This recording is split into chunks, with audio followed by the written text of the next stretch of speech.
Hey, what's up, Liron here. Today we're going to learn how to paint trees effortlessly, like Watercolor Master. Now, you've probably seen a lot of tree tutorials on YouTube. They're very pretty, artificial-looking trees, in my opinion. By the way, my own old tutorials, some of them included. This is going to be, I think, better than all of them, because you'll see the practicality of actually placing the trees into your scene. Now, I'm going to disappear and let's continue. So, there are going to be a couple of stages to this painting, and especially when you deal with a bit of a more complex scene, in this example, a landscape, there are a lot of elements, and as hard as portraits are and as still life, some people find it very challenging. Honestly, technically speaking, the most challenging types of paintings are those that are scenes, because there's a lot going on and a lot of the end result looking good relies on your ability to edit out the mess, or express the mess as it is in a way that makes sense for the viewer, which is why, for this reason, I find it useful to start with the first wash. That my goal with it is basically to get rid of the paper white and also to start hinting at myself when I look at the next wash what colors and shapes I'm going to use. So a lot of the times, and this is something I shared before, the goal of the first wash is not to be perfect. It's not necessarily even to get as much detail in, though sometimes I do that.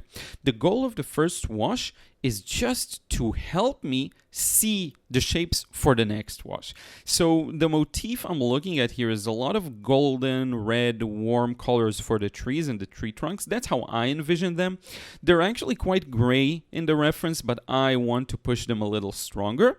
And then for areas that are more in the shadow, you'll notice I've been using more of a gray ultramarine, and then for the sky, a bit of blue, of course. So the trees on the right section, the ones in the shadow, are going to be a little more gray, a little more pushed to the background. Now, you will see me making mistakes and then very matter-of-factly fixing them. You'll see exactly what I mean in a couple of moments. But my idea for this wash is just let's keep the flow going. Let's give it some kind of a color scheme to work with. And let's make it so that when the next wash comes, I have a very easy time figuring out what to paint and how. Some notes about my materials. I'm using a Michael Soloviev brush. This is from his 3-brush set. It's a pretty darn good set, by the way. I recommend you check that out. You can find it on Amazon or on his website. I'm using a bunch of different color brands, too many to mention them all, but yeah, very simple colors: yellow, red, blue, couple of blues, right? Maybe 2 or 3 reds, 1 or 2 yellows, a bit of orange, kind of to help me out here and there, and that's pretty much it. Now at this point, I don't care if the paints are mixing together. Because of the way I paint, it's not super wet, right? Notice how the paint is wet enough to flow, but it's not like water. It's not what Joseph Zbukvic calls tea. It's a bit more maybe than that. So what this means is the colors are going to flow together, but they're going to maintain their independence in a way, which is very important, because if everything mixes together, what will we get? Pop quiz. What will we get if all of these colors just mix together? Of course, we'll get a gray. We'll get a gray or a really dull brown color that just doesn't tell the story, right? You can't have all colors mix. You want to show the individuality of where the tree trunk is, where the grassy patches are in the background, in the foreground. Now, sometimes when there is a shadowy area, I first paint the local color, which is why you see me painting green and yellow even where the shadows are, because I know that for a lot of these areas, they're going to be green underneath the shadow. So if there's a patch of grass in the shadow, first I often like to paint the yellowy green, and then I'll add the necessary exact color I see over it. Okay. Now I did leave a couple of highlights here and there, and a couple of areas where it's a bit loosened up, and that's fine because this is a landscape. There are a lot of details. There's a lot there that you can a lot of leeway in a way, right? It's the most complex in terms of composition and editing, but in terms of like how much leeway you have, it's quite a lot. Look at this beautiful area of warms and cools and how they mix together. I'm going to spray some water on paper, and by the way, this is uncut. I maybe cut a bit of the mixing, but you're going to see every brush mark I make.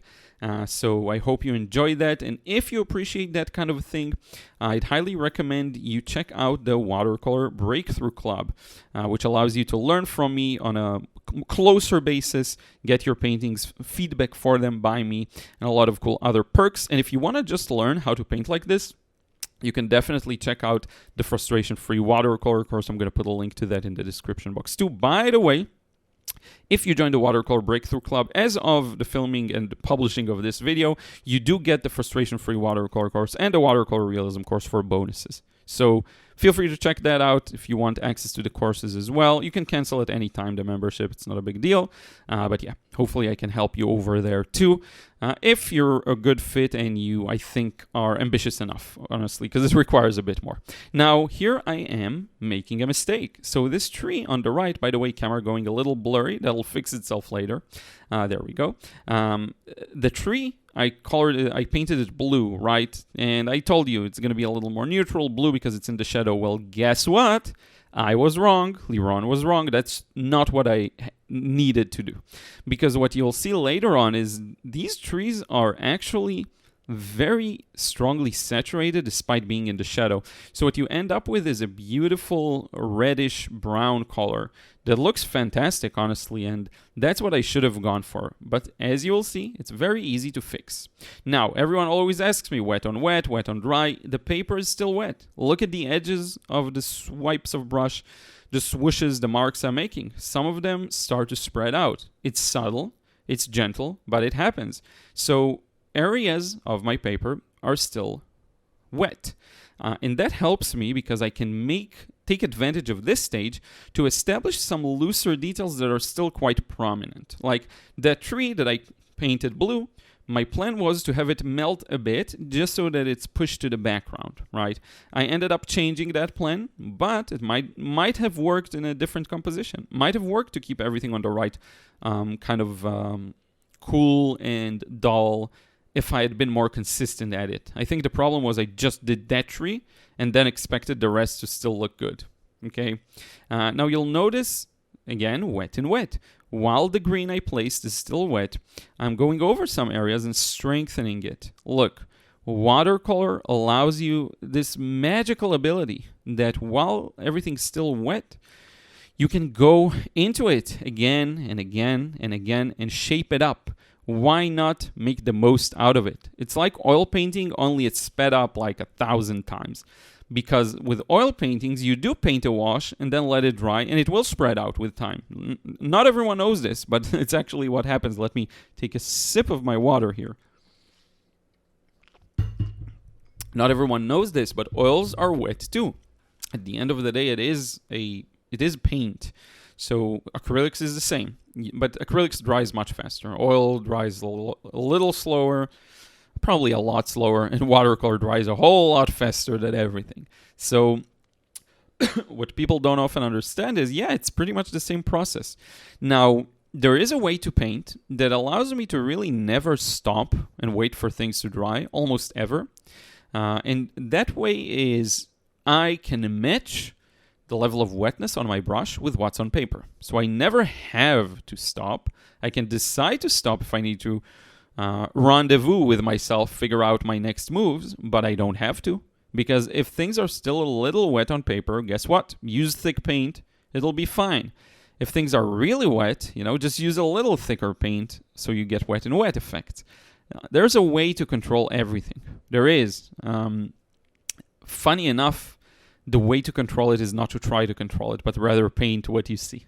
Watercolor does really well when you give it some freedom, The biggest mistake I see beginners make is they don't give it any freedom at all, anything. It's okay to give it a bit of freedom, quite a bit of freedom, quite a lot of freedom, depending on your style and desired result. And a lot of people forget that, right?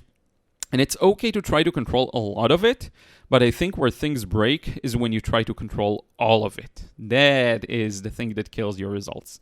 So yeah, if you want, by the way, more on that, on the looseness aspect, it's the frustration-free watercolor course. That is the main course you want to look into, because I break down this exact problem. I had no idea, when I got started with watercolor. I got lucky in that I was quite free naturally.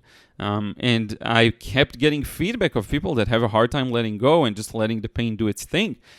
Which is why I created this product to begin with. Just because of that, everyone told me the same thing. So I made a super solution to that problem. But in any case, moving on with the background here, I'm starting to look at the different areas of strong color and just putting something in.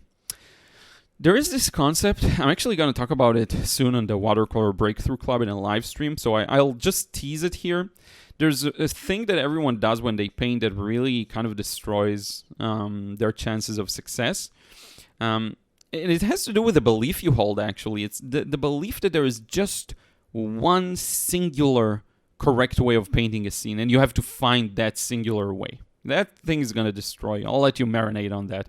It's actually, it's best to be exposed to this idea in little bits and pieces, not all at once. I'll share more of it in the future, probably. But what I'm doing here is placing stuff on paper. I have to look at something in order to know if it's right or not. Some people may be able to imagine more, and to varying degrees of imaginability. This is the level of imaginability, if that's a word, that I have. I put some stuff on paper, and then I look at it really closely. And when I say look at it really closely, I'm not furrowing my eyebrows and trying to stare at it up close. What I mean is I let it leave a mark on me, right? I let it give me some kind of an emotion, some kind of a feeling. And if that feeling and that emotion it works, then it works, and I don't touch it. But sometimes it's like, okay, yeah, I see a bit of a mess there that I need to organize. Or my reaction to it will be, the color feels a little detached from everything else, right? So it really is a matter of allowing what you put on paper to give you some kind of a feedback loop. Instead of trying and planning and then putting something that is wrong, quote unquote, right? You'll never know until you put it on paper. Some people do, on some occasions I do too, but for the most part, it really isn't that consistent, okay? Now, I did a bit of a mode switch here, and I painted the strong dark shadows on that tree on the left. And now what I'm going to do, again, you don't have to paint from light to dark. And here is a live example of this. It's not really live, but at the time of filming this, it is live. Look at this. I started with the shadow and then I put the highlight. And yes, this does make a difference. If you first put in the light color and then you place in the dark is going to move differently. The light is going to move differently. It really does make a difference. And it's not that either of these are right or wrong, but it will make a difference. It's all about choices. The choices you make as you paint. Now let me show you something fun. I like to sometimes introduce a bit of a reflected light thing. So why not try and neutralize some of that warmth of the tree with a bit of neutral coolness? I thought it would be fun, and later on I get rid of some of it, and some of it just dries a lot lighter, but I kind of like the way it looks, so why not try and do that, right? I really actually like the way this looks here, so, I'm playing around with things, I'm testing them out. Sometimes they work, sometimes they don't, but that's what experimentation is all about, really. In any case, I'm now going to place in a couple of other trees, and the way I do this, you'll notice I am starting quite light. I am going quite light here. I'm not trying to go too crazy because there is a time to be bold and brave, and there is time to do things a little more slowly. Sometimes I'll need a light impression to then tell me what to do next. And sometimes I need something bold to make a difference. You'll notice a lot of it comes down to knowing yourself. It really is true. And if I'm not mistaken, that is one of the main lessons in The Art of War. That famous, super famous book by that Tzu guy. Is it Lao Tzu or Sun Tzu? I'm not sure. Sorry, probably sound very ignorant. But I have read the book. And I think it comes down to knowing yourself. I read it years ago, by the way. If I recall correctly, it was about knowing yourself. If you know yourself, You know how you'll handle different situations. And you know what you need for inspiration. And you know what you need for success. Most people, I'd say, don't know themselves. I think all people, almost all, 99% of people don't know themselves in any way, right? And in any area of life, in most areas of life, they don't know themselves. And most people lie to themselves. That's a part of it. Now, when you're an artist, a lot of it comes down to breaking down these lies you tell yourself. Whether that's, how good you are, how good you want to be, or it could be about what you see and how inaccurate it is. So you think you're seeing one color, but actually illusions have you captured. And you never see how wrong and inaccurate you are. That can happen too. Now, I'm not saying that accuracy is everything, but I am saying that if you're interested in accuracy, then accuracy is everything. If you want to paint an accurate rendition of a scene and you fail to do that, well, that sucks, right? That won't make a person happy. So even though accuracy is not everything, if you are interested in accuracy, it does give it a bit more importance. So if you lie to yourself, if you tell yourself what you're doing is working when it's not, if you tell yourself, I'm looking at a red and it's actually a blue, that can happen too sometimes, strangely enough, right? Or I'm looking at a red, it's a gray. All of these illusions, they hurt your end results. And you want to do whatever you can to break through these illusions. If you have any aspirations to paint something you really love, and you want to paint something that really makes you happy, those are the types of things you have to break through. And sometimes it's very easy to do, and sometimes it's very hard to do. I think often it's very difficult to do on your own. And sometimes you need someone else to point out the things that you messed up, which is where something like a community or a mentor comes into play, which is why I highly suggest, once again, you check out the Watercolor Breakthrough Club, because you get both. You get my own mentorship and you get a community. You can share and you can help others. By the way, helping others is huge. If you see someone who's less advanced than you, seeing their mistakes really reinforces a lot of lessons. So you want to ideally have some people who are not as experienced as you, because that will help you grow and it will help them grow. But in any case, here I am starting to place those twigs and branches and all sorts of random details. Now, why am I doing it now and not later, right? These things are usually reserved to the end of the painting or to a later stage. I do this because some of the paint I'm painting this over is still wet, and I personally love the effect of a lemony yellow spreading out the dark color and really making a mark. Now, this doesn't mean it's going to end like this. I'm going to probably add a lot more highlights over it, and I'm going to rearrange it, but that's the way I like doing things. And one of my best processes, which you can watch, by the way, in the Watercolor Realism course, and you can see it on the cover of my Painting a Masterpiece book with the 100 Cards Challenge, that painting makes a really strong use of this effect, of using opaque, warm yellow, not warm, but bright yellow, to push out a dark black color. And it's just letting watercolor flow. It's so beautiful. Now look at this. Here I'm reinforcing my mistake from earlier. I'm looking at the reference photo and I'm thinking to myself, okay, this should be darker. Let's go darker. But what did I do here when I darkened it? I used a relatively neutral color. It's a bit warm, but I painted over a bit of cool. You end up with a gray. It does not complement the scene. Now, the wisdom is not in never making a mistake, but it's in recognizing that mistake and perhaps not repeating a mistake, right? But here, at the very least, I recognize my mistake later on and I fix it, I rectify it. And you'll see exactly how in a couple of moments. It's what I mentioned to you earlier. This patch of black does not communicate with anything else in the scene. And the reason I'm putting special emphasis on this is a mistake I see you make all the time. And I say you, the capital U, like a lot of people. Is it the capital U? I think it is. A lot of people make this mistake. They default to darkening with a pure black color. And the problem this leads to, and why, by the way, I'm doing this to bring out negative painting, just some shapes of twigs.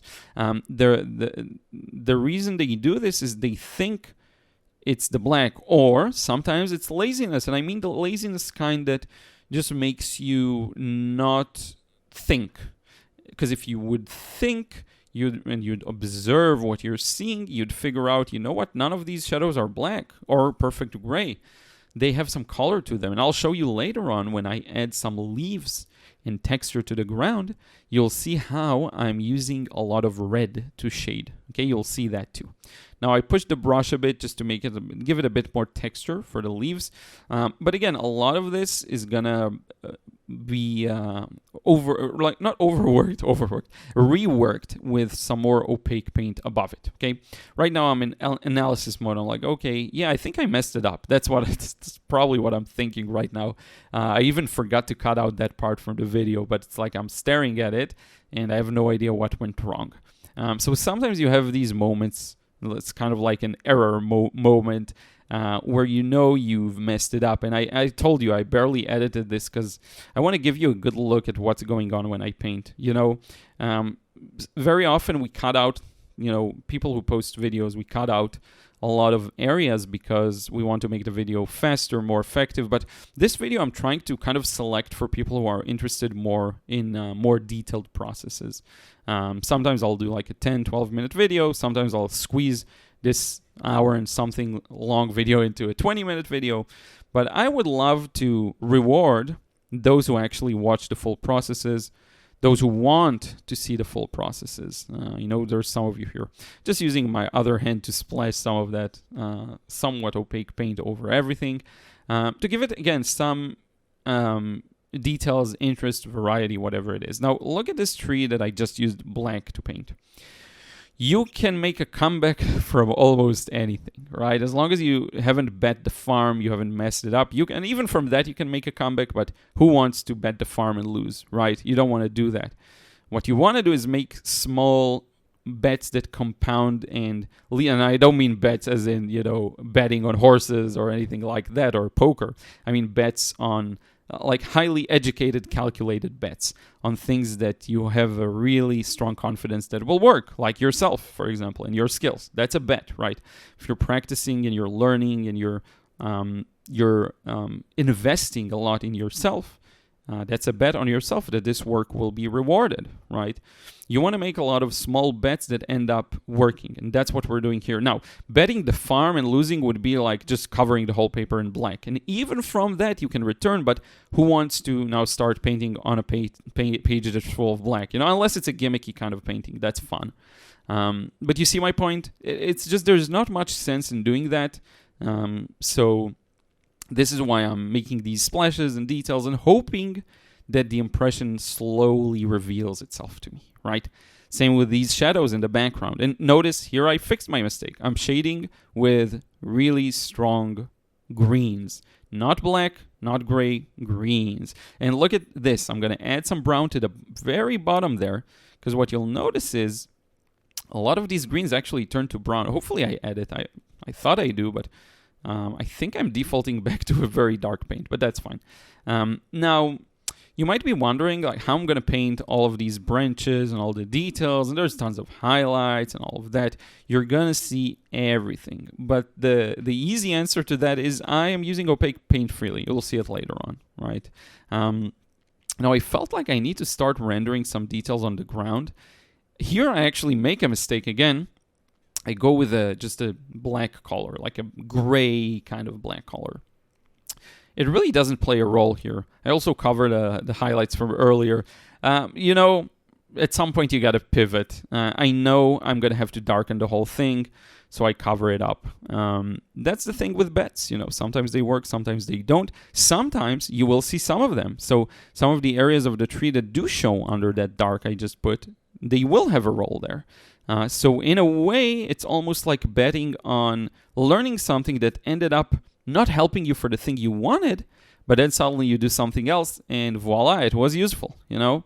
I think someone like Steve Jobs, he took a class on iconography, font, something like this, and later on it really helped him designing the iPhone. So at the time, it didn't make sense or it felt like a waste of time, but you know, everything you learn, every skill you learn ends up feeding into something unless it's a really kind of off-the-wall skill that really isn't applicable to a lot of other things. But most skills aren't like that. Most skills do apply to other areas. So you end up benefiting from them regardless. Now it's time to push the darks a bit. So what I'm doing is, what you do almost in oils, I'm mapping the black colors. So I am looking for those darkest darks, right?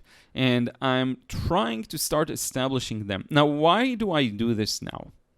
The reason is I have so many of these tree branches I want to paint, and one of the biggest things that hurt paintings like this is overwork of brush marks. The way to avoid overwork of brush marks is to make sure at the very least that every session of brush marks is merged together and unified into one shape. That's a possible solution.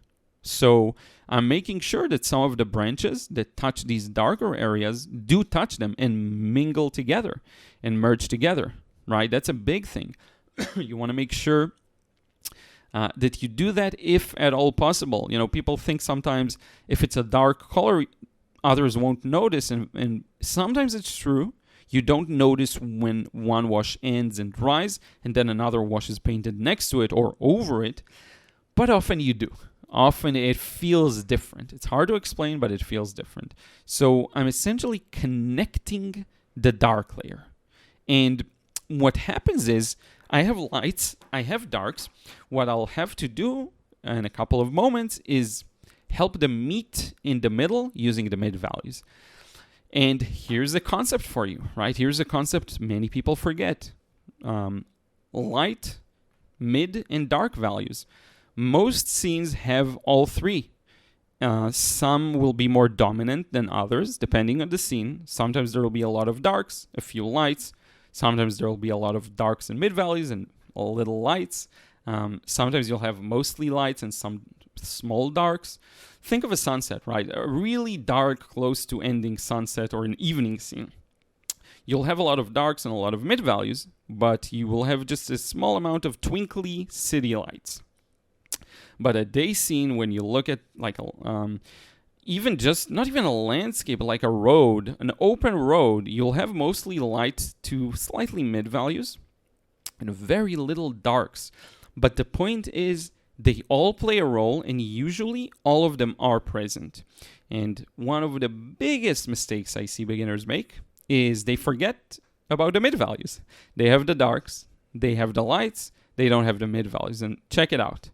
I'm feeding the mid values over this existing layer gently so that I don't scrub the paper, right? Because this is a thin glaze, but the goal of this thin glaze, and it's not that thin, it is a little thin though. The goal is to bring out a stronger color. That is all. So check it out. If you glaze with the same color over an area, you will end up making the color stronger, more saturated, more vibrant, all of these good things.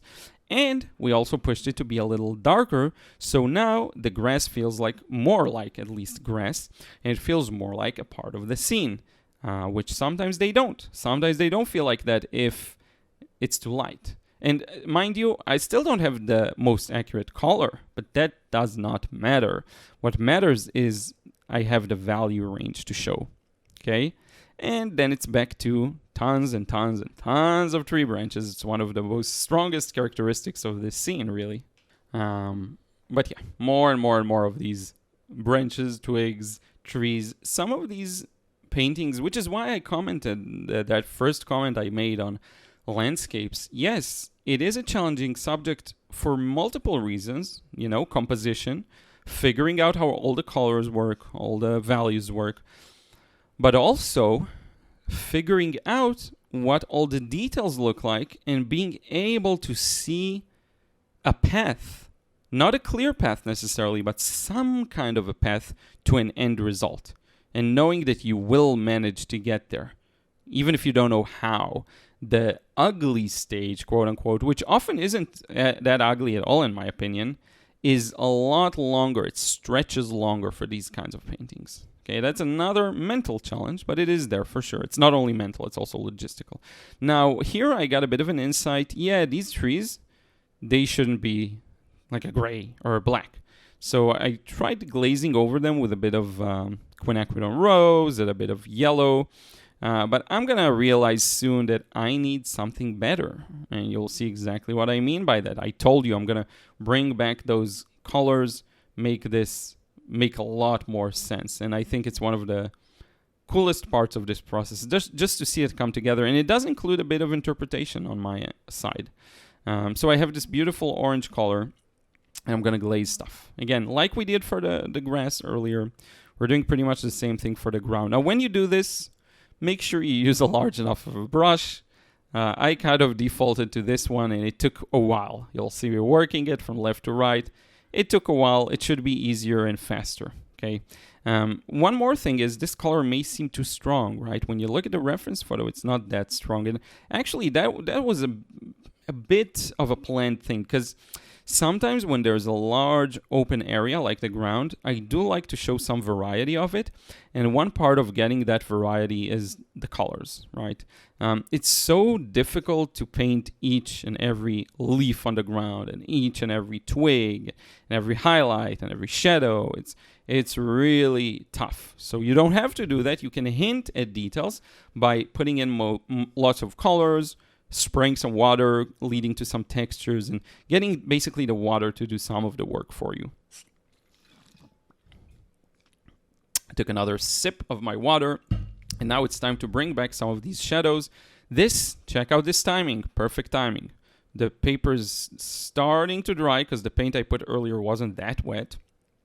And I'm using very thick paint on my brush so that this paint will move. A nice trick I can give you is get rid of the water on the brush by, after putting in the paint, dab it into your paper towel. And you saw me do that earlier. You may see me do that again in a couple of moments. Here I did increase the orange and red because these shadows aren't black. Again, that's the kind of mistake I told you I did earlier. You see, these have to complement the color of the ground. Now, am I putting these in exact locations? Not at all. I mean, look at it. Just compare the two, right? Just compare the reference in this. It's a mess, and it's a fun mess. You know, that's the beauty with landscapes. It's your mess, and you get to design it how you want. Now, when you look at the entire scene, there is one big element that's missing from it. Most things are here, but they just need some optimization. But there's a big element that's missing, and that's all the highlights for the twigs. And that's something we'll solve later on. Also, this green for all the backgrounds missing, but there's a lot of green there. And there's a lot of green on the leaves of the trees. There's a lot of kind of hidden, somewhat neutral greens, right? I started with very blue greens there in the top right area. But actually, there's a lot of more neutral greens. By the way, if you want a neutral green, use something like French ultramarine and a warm yellow. That'll do the trick. If you want a really bright one, use phthalo blue and lemon yellow. You want to eliminate the red presence if you want a really strong green. So the way to eliminate a red is to not use ultramarine, because ultramarine is a little more warm. It has a bit more red in it. Now you see these little shadows, and you see me tilting the page, moving it. That's part of freedom. You know, you move the page however you want.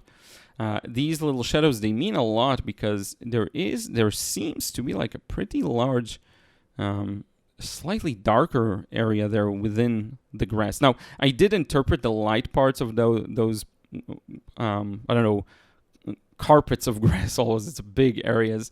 I did interpret them quite light, but that is the contrast I've been looking for. So sometimes you make informed changes, and sometimes they don't work, you know. Sometimes, again, it's all about making bets and hoping they work. And if they don't, that is fine. Now, if you reach this point of the video, thank you so much. We're halfway there, and this video will select for those who want to watch longer videos, and hopefully that's you. You know, if you're here with me, hopefully that's you. Maybe you're a bit more serious about your watercolor insights. I hope you are. If this video does horribly, I'll probably release like a shorter version, because I do want people to see this process, like a 15-minute, 20-minute version, but I want to give you the entire thing. Sometimes I'll keep these kinds of processes to Patreon, or now it's going to be the Watercolor Breakthrough Club too. But once in a while, I like to be generous, right? So here we go. Now, a bunch of twigs. dark and light are still missing. We're going to bring some of those back. We're going to bring some more colors on the tree trunks. We're going to add some more of the highlights and the beautiful yellow leaves. We're going to do a lot of work here to bring it from this point to the end point. Some people stop here and they don't know what's wrong. And you know what? Nothing's wrong. You could decide that this is done. But the way I see it, it's missing a lot. It's missing, look at all the top section.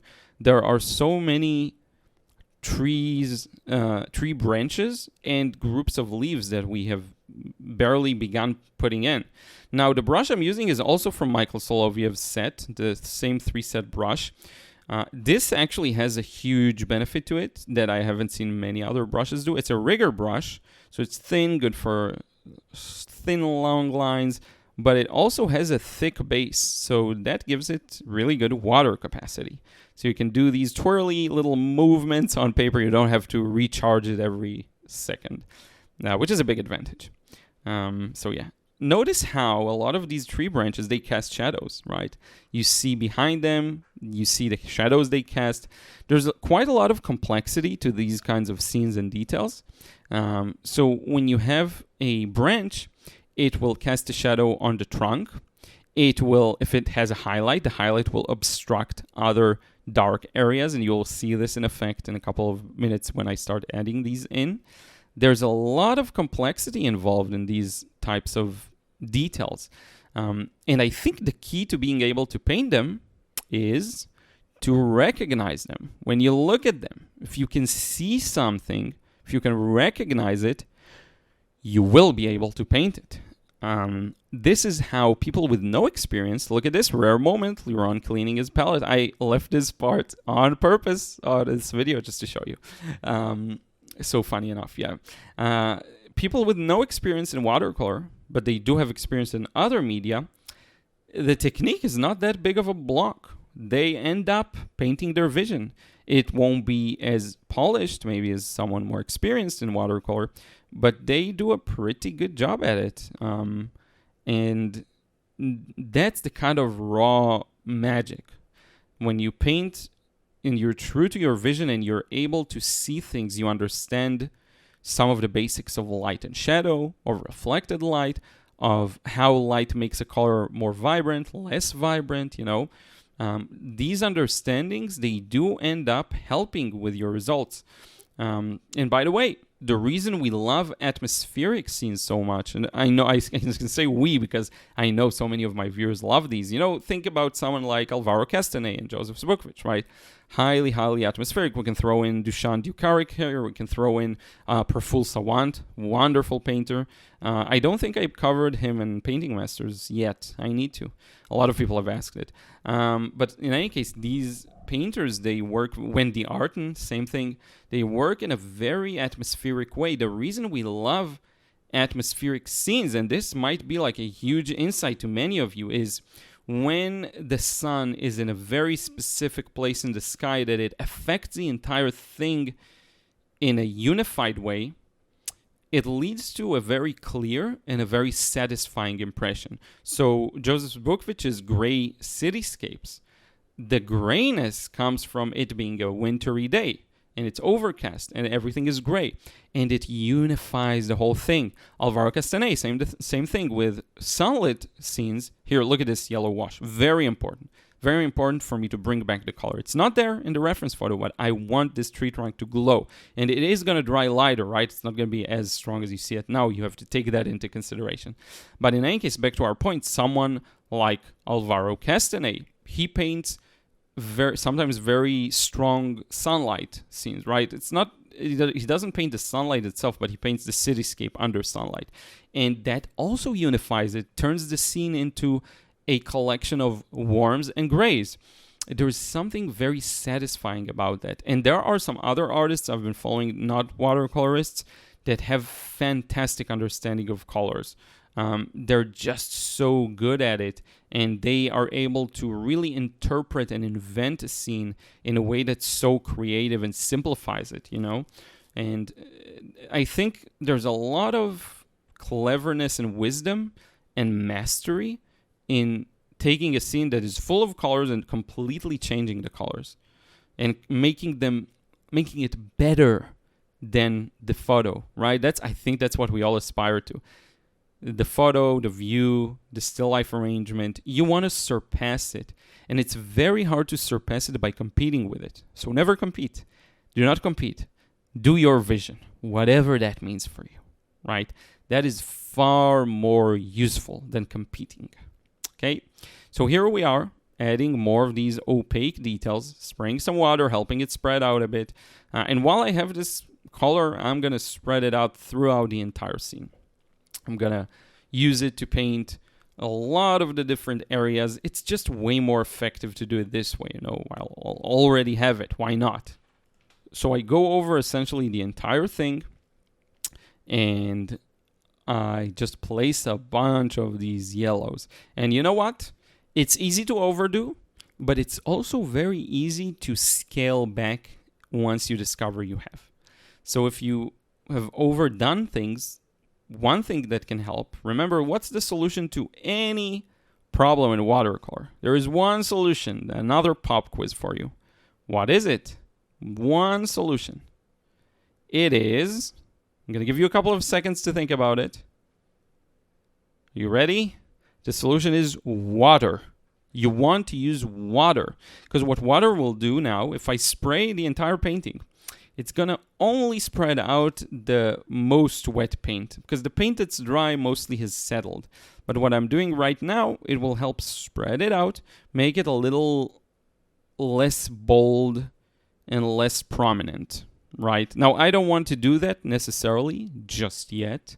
I want to see if it works. I might also do wet and wet with this paint, believe it or not, because this paint is still wet. You can do wet and wet. Some of it, for example, looks a little more green to me.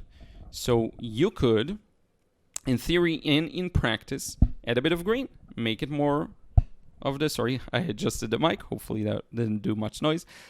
You can go back with some green and do that. Now, I'm using paint straight out of the tube. As you can see, I'm using... man,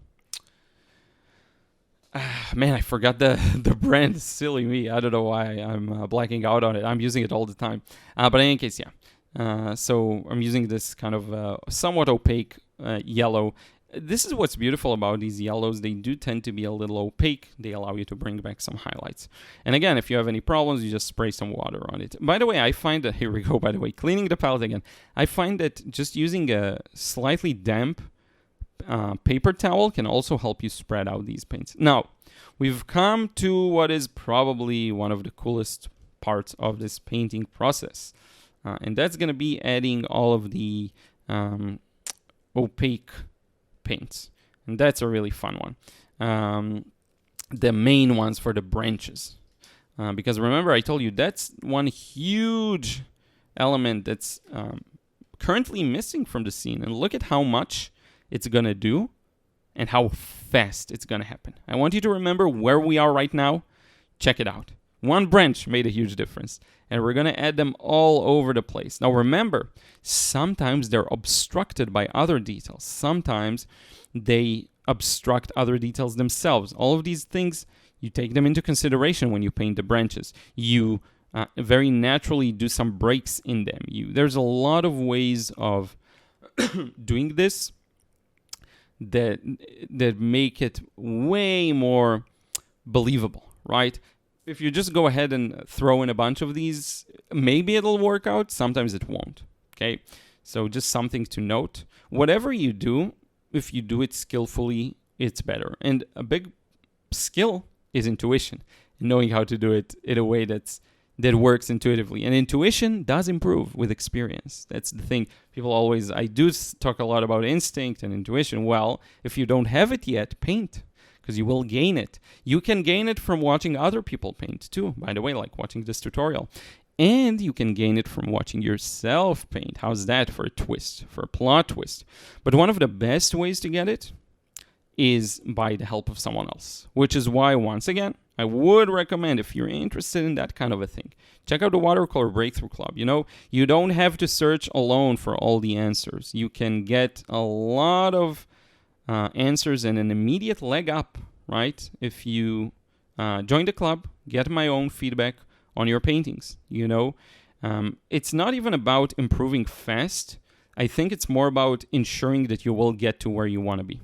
And if there is a place you want to get to with watercolor, again, whether that's you just want to paint joyfully, you don't want to lie to yourself that a result is that good when you know it could be much better. Or it's, you know, you want to sell paintings, you want to exhibit, you want to have some recognition for your art. Or, you know, what's as admirable, probably more admirable in a way, you want to make a living from your art, you know, you want to feed your family with the power of your paintings. How's that? How's that for a dream, you know? Why not dream big? Why not work towards this? At the end of the day, if you feel like it can be done, it probably can be done. And if you feel like it can't, it can't. And you really want to be in the camp that feels like it can be done. If you want to live a peaceful life, I think. And you get a lot of this confidence when you invest in yourself. And when you put yourself in an environment that encourages you to see the path. It's like seeing the path to completing a painting. If you have the confidence, you will see it. And you will get there if you can see it. And if you don't, you won't. And the skill could be the same. That's the crazy bit. The skill can be very similar. You can have someone who's a newbie to watercolor, but they're like happy-go-lucky. They paint however they see. They feel good about it. And it ends up working really nicely. And I see this all the time. I see beginners that their paintings are so nice and so soft and have this flow quality to them, right? And then you see beginners who almost paint like really good results, but they're overworked to hell and back. And you know they could do so much better if they just let the paint do its thing, you know? So if you're serious about it, I would definitely consider joining. I have been asked about, look at this. I'm just moving with the damp, again, paper towel. Told you that's a neat little trick to move. If the paint is a little moist, you can really move it aside like this. And even if it's not moist, you can, because the paper towel is moist, which is why sometimes it's useful for it to be a little moist. I do get asked a lot about like what exactly do you get with the club membership. Very simple. By the way, look at this. Bringing back those tree branches, those tree trunks rather, right? These details are huge. These are very important for the entire scene to read right. It makes sense. You put them in place. And because you have the tree trunks that are close to us, you can immediately tell when you're looking at the farther ones. That's how illusions work. And the painting is nothing but one big illusion, a collection of shapes, right? That you've made up. It represents reality, but it's not reality. You can't grab the tree trunk I painted, right? It's not really there. That's what's so cool about painting. In any case, features. People ask what they get with the club membership. Very straightforward. The biggest benefit is you get to send me a painting for feedback once a month, okay? Now you do, in addition to that, get access to our wonderful community. And in the community, you post and a bunch of people will comment on your paintings if you want them to. If you want feedback, if you don't, you can label it as I don't want feedback. But I will also comment on your painting. So you get the double benefit of my feedback. I try to be as active as I can there. So that's the biggest thing, the feedback. Second biggest thing, exclusive live streams, usually once a week, sometimes more, sometimes less, but that's the average I'm aiming for, where I show you very nuanced technique. So something like this video could fit there, but it's live usually, it's live streams, okay? Something like this process could fit there because it's a little more nuanced, a little more complex, right? And I really dive deeper on explaining what I'm doing, and I'm showing some things I'm not showing on public YouTube videos because they're very complex and heavy and not necessarily hard and not necessarily for the advanced. That's the thing you have to understand. As a beginner, you want to be inspired by who you perceive as the best and you want to learn the most complex technique. It doesn't matter that you're a beginner. The technique is the technique. The technique is not usually that hard to master, even if it's advanced. The fact that it's advanced is just requires more understanding. Okay. Now look at this. We're finally fixing the tree trunks on the right. Okay, I'm going to start with this, but then I'll realize let's add more opaque paint and check out the magic. The magic's going to happen soon. Okay, more red, more of the white. I'll just let the result speak for itself for a few moments and go back to talking about the club. Again, exclusive live streams every week. And I also share some like more personal stuff. So for example, I just submitted paintings for an exhibition. Let's see if I get accepted. I will share in the club the exact painting I submitted and how I feel about it and what I price it. So this is useful market information above it all, right? So there's going to be that. There is access to the community itself, okay? A group of forums where you can ask questions, discuss, help others. Helping others is huge, right? And you get as a bonus the frustration-free watercolor course and the watercolor realism course. And a lot of people have been asking, if I miss a live stream, can I watch it? Yes, there is the live streams vault in the club where all live streams, past live streams, are there. Now, in the future, this is a perk that might not exist. I might decide to remove it for some tiers of the club membership. Right now, there's one tier. Okay, so for the current price, for the current product, you get access to all past live streams, unless I miss an upload here and there. But basically, all club live streams go there. So even if you missed one, like the next day or in 2 days, it's going to be there and you can watch it. But don't miss them because it's best to watch live. But if you do, that's fine. So a lot of benefits. All you have to do is join. It's a membership. You pay every month or you pay a yearly amount. And you know that I'll be holding your hand and helping you. So again, if that's something you're interested in, check it out. I talked enough about it. I'm going to let it go for now. And we'll go back to some of the painting process. Check it out. While this opaque paint is on the tree trunk, look at what I'm doing. I'm feeding it with the opposing, a bit of a blue-gray. Look at how wonderful this looks. And it's going to dry really cool. Now, it's not enough that I cover this tree. Look at all the other trees. I'm going to bring them back as well because what I realized was, yes, they are quite dark in the reference, but they're going to look so much better, more saturated. So this is a perfect example. Look at this one too, red. The trees are really red almost. And yes, it's an exaggeration, but that's my vision. So this is a great example of how the only thing you can do really is let your vision lead. And whatever your gut and your instinct tells you as what's the word for it? As prone to folly and mistake as it is, you still want to follow it. Because what it will lead to is a result that is free. What it's going to lead to is a painting process that is fun, joyful, free, easygoing.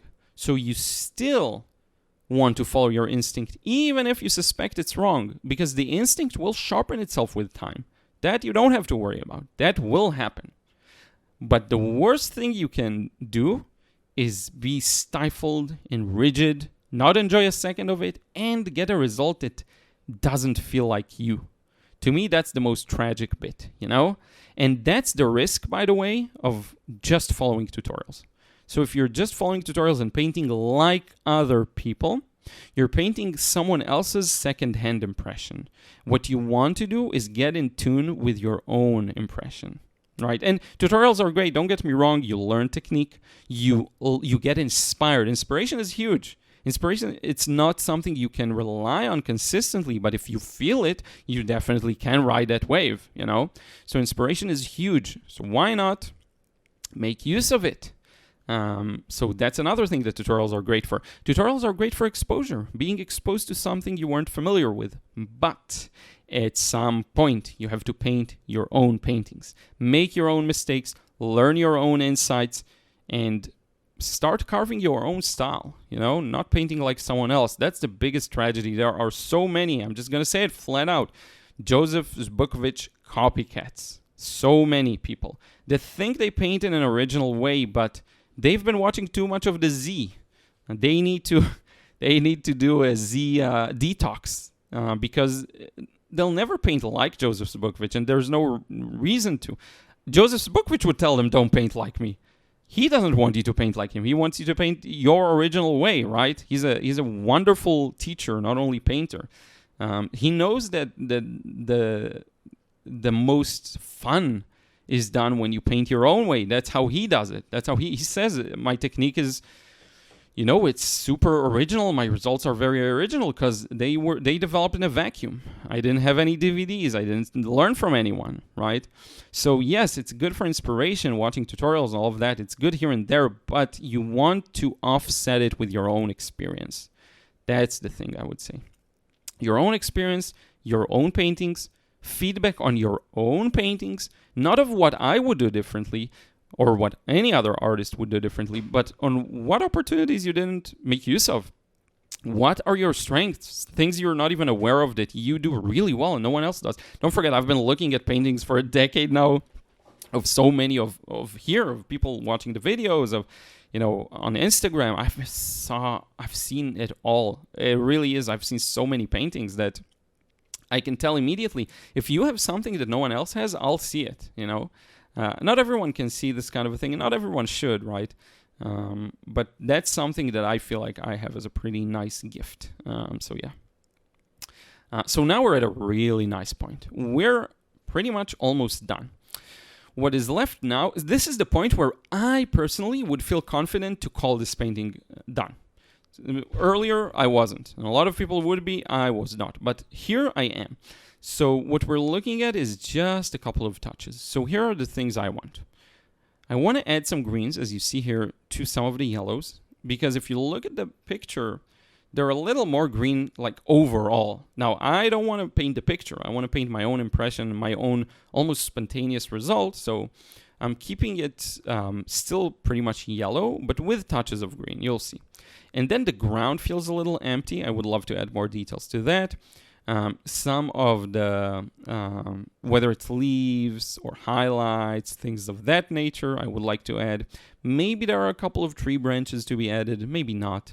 But that's the main thing I want to do. Now, once I place all these greens, I did get a lot of hard edges. So I might, just spray some water or use a paper towel, whether it's dry or wet, just to push the paint around a bit. There's a lot of means you can use to manipulate whatever it is you're painting and to push it to look more like what you want. You don't have to just use the brush. You can do so much more, right? I could just spray all over the painting right now and loosen it all up if I want to. Sometimes it will lead to a good result. Sometimes it will look really good. You'd be surprised. A lot of paintings benefit from this kind of a treatment. You just spray a bunch of water on them, spread it all, loosen it all up, and it looks more watercolor-like. Especially for those who, and by the way, especially if you use opaque paint, because opaque paint, if I spray on it, it will re-wet more easily. I'm not sure why that happens. I think more of it stays on top of the paper. That's why it's opaque, probably. More of it stays a little as a layer on top. This is why it has this sheen to it, too. This is how I can tell when I'm looking at opaque. I asked myself this a couple of days ago. How can I tell? What really gives it away? Because you can have the same color but in transparent. You actually see a sheen on paper. So look, here I'm going to start indicating some leaves and some tree branches. Now you want to keep this not too overworked. That's where a lot of people do make the mistake of overworking. You want to still be very aware of what the overall impression is while you're doing it. It's almost like you're simultaneously zoomed in and out. Okay, so you're always aware of the overall picture. I also did this thing on the tree branch just to give it more texture, actually. Not even lighting it up necessarily. Lightening it up necessarily. But yeah, these leaves, I see a lot of them. So I really wanted to get that in. But sometimes it requires a bit of patience and a bit of breaks even, just to make sure you don't take it too far. Sometimes it requires just fun spontaneity and kind of speed, depending on my mood. I honestly, when I look at it now, it looks good enough here. I could have stopped here if I wanted to, in terms of those details I'm adding right now. But alas, I ended up doing a lot more of these. Now, the beautiful part is going to come when we add the shadow underneath them. Because what is a bit hard to see, and I, of course, linked to the original photo so you can see it in full size. Same for the sketch, by the way. I haven't mentioned that. There will be a scan of the sketch. The beautiful part is there's shadows under all of these highlights, because a twig leaves a shadow. A leaf has a shadow underneath it.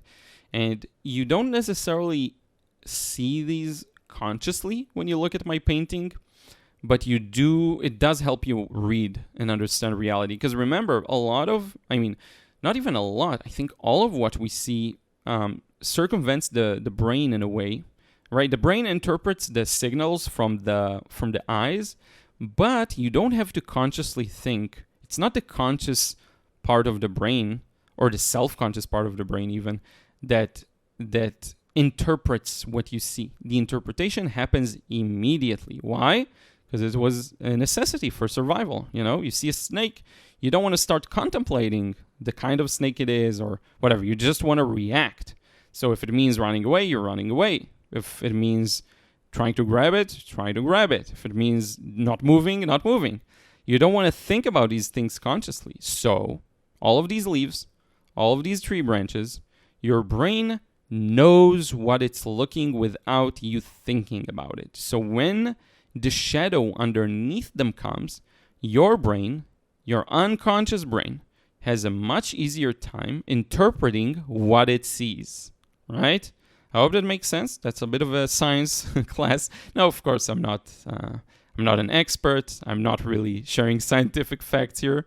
It was just my experience. I have been reading a really interesting book lately that talks about some of these things, the adaptability of organisms, the folly of fools, it's called.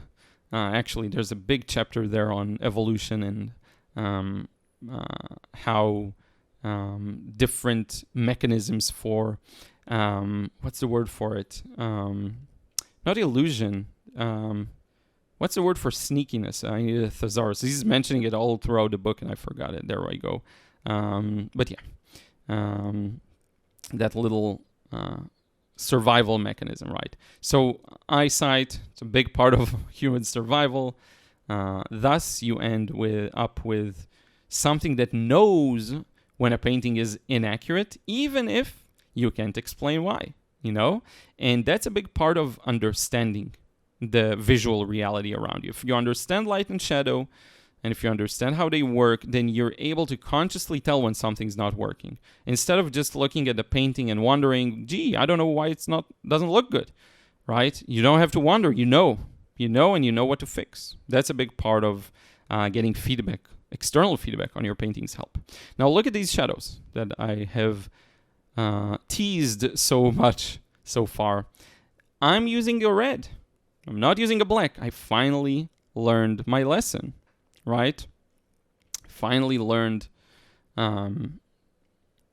the color will look much better. I then don't need to fix it. I just put in warm color. That word is killing me now. I don't remember the word I was trying to remember earlier. What is the word for it? That mechanism that fools other organisms into thinking you're a rock, and then you end up eating them. What is that? Not camouflage. What's the word for it? It's at the tip of my tongue. But in any case, you'll let me know in a comment, and then I know you watched this video almost all the way to the end. Which, by the way, congrats. If you have, you're one of the serious ones. So I'm sure you'll make it far. But yeah, by the way, I am curious to hear. Let me know in a comment down below.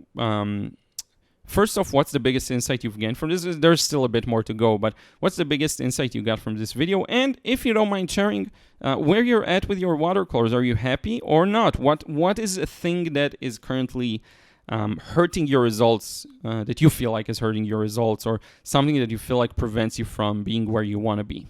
I'm just curious. Any answer, no wrong answers here, really. No silly questions, no wrong answers. Anything works. I'm just really curious to hear where you're at, Deception? Is that the word I was looking for? I think it was deception. I think it's deception. I was going to open up Google, and then it kind of hit me. Maybe it was deception. I think it was deception. So yes. So you saw all of these touches hinting at larger shadows on the ground, a bit warmer, just to make it more, beautiful, more good looking. It reads so much better. By the way, once we're done with this, you can zoom out or, minimize the video and look at the painting from afar. And if it reads well, then you've done a good job. And if you look at this one in a small thumbnail size, you will be able to tell what you're looking at. That's why I'm proud of this one. It looks really, really good. It looks quite right, I would say.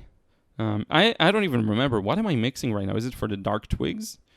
Or is it for a signature? It looks like I'm going to sign this. Well, here we go. I didn't even remember. So here I go. I might add some other stuff. You know me, after I sign these paintings, I do end up adding quite a bit of details usually. When I sign, it's a symbol that I forgot something usually. That's what it means. And you know what? That's another lesson. Don't worry about adding new details. Or not in this case. In this case, it was good. So this is the final result. Feel free to minimize the video if you want to see, by the way, because you will see how good it reads from afar. I promise you that. And I do hope you enjoy seeing the final result like this. And I do want to use this opportunity to thank everyone who supports me over on Patreon. If you want to receive credits at the end of the videos, check it out. And don't forget the Watercolor Breakthrough Club. If you're looking for your watercolor breakthrough, if you're tired of searching alone and not finding the answers to your questions, why not be able to paint whatever you want with complete freedom and constantly feel like from every painting to another painting you're improving and growing and changing and evolving. Check it out if you're more serious about watercolor in that regard. If you want to, win competitions, if you want to exhibit, if you want to sell your paintings, all of that good stuff. Definitely, there's no need to struggle alone. There's no need to waste a full lifetime on insights you can learn within truly like 3, 4, 5 months and be at a completely different spot. Just that experience of painting in a way that is fun is worth a lot. But in any case, I will thank you. Leave a comment with my question if you can answer that. What was your biggest insight? And also what you think is right now holding you back in your watercolors. I will see you in the next vid. Till next time, take care.